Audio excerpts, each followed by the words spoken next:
I'm sorry, I've got to mention it. You were mentioning Hartcher there. What about his story last night where the Trump phone call had been all over and done, and then an unnamed US official claims that Turnbull was the one who turned Trump around? I'm willing to say the unnamed US official was Malcolm Turnbull.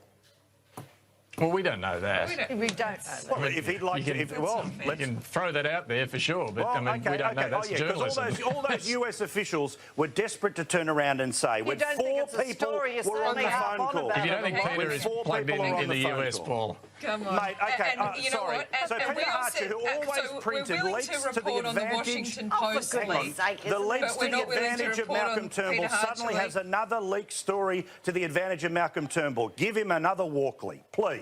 What is your obsession? Come on. OK, let's just stick to the sanitised White House version of the readout of the phone everything call. I have, the US official is not a US official. Please. Well, we don't know, mate. That's the point. We don't know. The four of us sitting here. I mean, so form, exactly. Mate, form. I'm sorry. Peter writes one story several years ago, and anyway, let's talk about the gold pass. He got a Walkley for his series of scoops that he got based off leaks from, among others, Julie Bishop and Malcolm Turnbull. Come on, mate.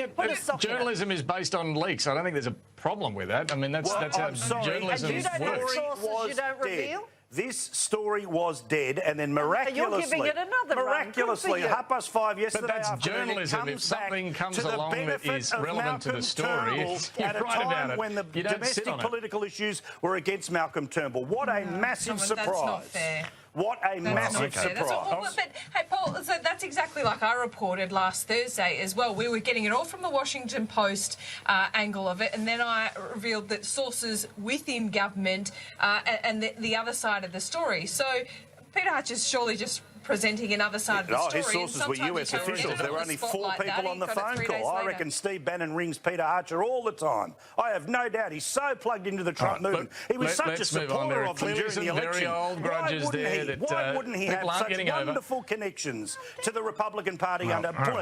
Please. The source is domestic, and the source is to the benefit of the person it is written about. It is pretty obvious where that story is coming from. As I say, just stack up another Walkley for him, mate. That's fine. OK. No, that's fine. But I'm just saying we don't know the source of every journalist's story, and if they write a story that's relevant, good on them.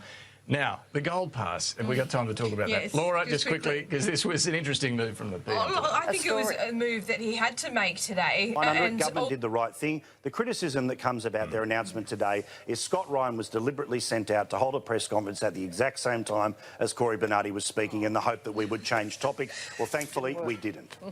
Paul, you've got so many conspiracies today. We've got to go to a break. Laura, we'll see you in 30 minutes. We've got to go. We've got to go. We've got to go. We're way over. That's not fair. If you want to call me a conspiracy theorist, fine, but we're not going to an ad after you call me a conspiracy theorist. I'm sorry. It's still David's show. Continue this offline. Go, David. We've got to go. We've got to go. Laura, we'll see you very soon on the latest. We'll be right back after this, though, with Paul and Jeanette. Stay with us.